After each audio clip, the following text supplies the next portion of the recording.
This is how you make cream of garlic chicken sausage chowder. I love how creamy and comforting this soup is. Mm. All right, this soup is one of the best things I learned in culinary school, and I'm about to show you how to make it. First things first, we're going to peel some potato.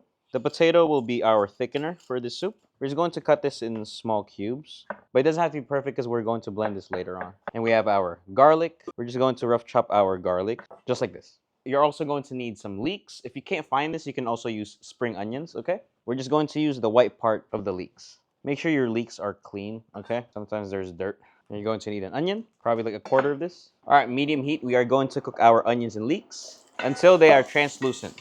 Also, try your best not to brown the onions because we don't want that strong onion flavor. Pinch of salt.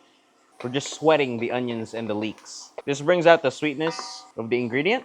You can either use chicken broth or chicken stock, or if you don't have that, just use water and some chicken bouillon cubes if you want. Then in with our potatoes and garlic. Now we're going to simmer this until the potatoes are fork tender. All right, once the potatoes are fork tender, I need you to turn off the heat and let this cool down for a little bit, okay? Because our next step is blending this. Blending something really hot right away is never a good move, okay? Blending down hot liquids usually explode in people's faces.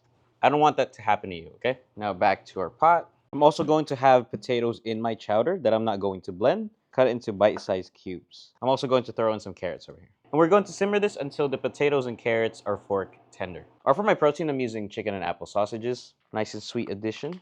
Lightly saute our sausages. Place our sausages in there. Season to taste, okay? Then our cheat code, cream. Cream makes anything better. Tiniest amount of white pepper in there and some black pepper.